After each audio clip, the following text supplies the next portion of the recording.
ọ̀rọ̀ Bùsọ́lá yẹn ni mo fẹ́ contribute sí Okay, sir. torí àwọn artist ẹgbẹ́ mi ni so Bẹ́ẹ̀ni, sir. iṣẹ́ kan náà la jọ ń ṣe so gbogbo time tẹ̀lé ń sọ pé Bùsọ́lá blow pé bóyá Báyọ̀ wá ló trend ẹ̀ ló ṣe kínní kan ló bóyá wọn kówó fún un àbí nǹkan tó pamọ́ ojú Ọlọ́run ló tó Bẹ́ẹ̀ni. torí gbogbo time yẹn we don't know what's happening between bóyá bó ṣe ń bóyá sharing formula wọn bóyá lórí CD kan iye báyìí ló máa. ẹ̀yin èèyàn wa Pasuma ti padà jáde ó wá sọ̀rọ̀ sí ọ̀rọ̀ tí ó ń jà rìnrìn kiri lórí íńtánẹ́ẹ̀tì lórí ọ̀rọ̀ Bùsọ́lá Ọ̀kẹ́. Ó ti jáde wá sọ̀rọ̀ ó sọ̀rọ̀ gidi gan nínú fọ́nrán yìí. Ẹ jẹ́ ká gbọ́ nǹkan tí Pasuma tí ó sọ. fún bóyá lórí CD kan iye báyìí ló máa fún so tó bá ta CD because ẹ mọ̀ pé at times wà tẹ́ pé àwọn ìgbà míì wà tẹ́ pé orin máa blow ọjà yẹn lè máa tà torin téèyàn kọ orin yẹn máa blow but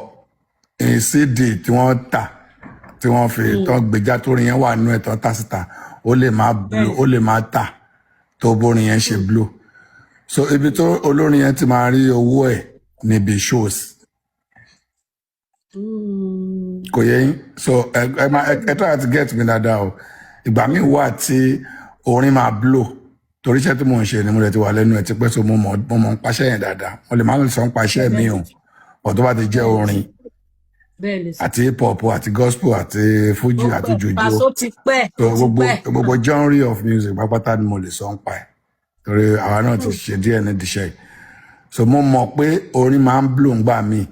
tí CD tí wọ́n tà tí wọ́n fi gbé orin yẹn jáde lè máa tà tó bórin ṣe blow so ibi shows lolórin yẹn ti máa make owó ẹ̀ because àwọn èèyàn á fẹ́ máa gbọ́ orin yẹn lẹ́nu ẹ̀ ní party ní show ní party so wọ́n á máa wá pè ní party wọ́n á máa pè lélẹ́rẹ́ wọ́n á máa pè ní party wọ́n á máa pè lélẹ́rẹ́ ó possible kó ti make owó yẹn àbí whatever ní time gbà yẹn because sharing formula àwọn ní gospel àbáwọn ní juju ó yàtọ̀ sí táwọn ní fuji.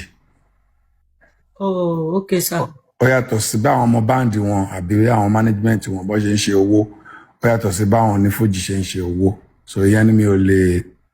ní lè disclose ní bíbá torí ìyẹn àṣírí wọn nìyẹn so mi ò ní láti máa cast ẹ àbí àṣírí tiwa náà tó máa cast ẹ so oníkálukú mọ bó ṣe ń ṣe ọ̀rọ̀ ibi iṣẹ́ but gbogbo táìmù tí ẹlẹ́yẹlé wọn ó bá ọ lọ kiri kan ó ti yàtọ̀ sí ìsinyìí o ó ti yàtọ̀ sí ìsinyìí gan ṣe rí ìtọ́jú ìwọ̀n sọ pé àwa tá a wà ní gbogbo táìmù gbà yẹn tá a dẹ̀ ṣe exist the sin ká dúpẹ́ fọlọ́run ni o it's not by power o kò dẹ̀ ń ṣe by pé àdúrà kan bí kọ̀ọ̀kan lèèyàn mọ̀ ṣe o grace ni o torí mo gbọ́ tẹ̀ ń sọ lẹ́ẹ̀kan pé ibo ló kó àwọn owó tó rí nígbà yẹn pé ṣé kò ṣe insurance ni kò ṣe retirement kíní kan pension àbí kíní kan ní no one knows pé gbígbà yìí ṣe rí sìn ó lè máa rí bẹ́ẹ̀ mọ́ lọ́la èèyàn kan máa ń plan gẹ́gẹ́ bẹ́ẹ̀ sọ yẹn pé èèyàn láti plan ni kò dẹ̀ sẹ́ tó fẹ́ plan aburú lókè ó lè dọ̀la kí n má rí ni mọ́ wáyé tó máa ronú bẹ́ẹ̀ sí rẹ̀ ó lè dọ̀la kó má sógo mọ́ wáyé tó máa ronú pé kó má sógo mọ́ nǹkan tí wọn kò ní láti ṣe ni pé àdúrà pé gbogbo ìgbà tó bá ń dé kó máa báyàn lára mu so àdúrà yẹn ló wà very very important pé gbogbo ìgbà tó bá ti ń dé o kó máa báyàn lára mu kéèyàn máa wà nù gbogbo ìgbà yẹn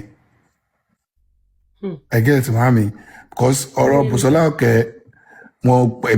padà wo fídíò tẹ́mi ní contact lọ́wọ́ tí mo lè pè anytime any day ni because na my person láti day one láti ọ̀dọ̀ Báyọ̀wá àjọ ọ̀dọ̀ Báyọ̀wá ni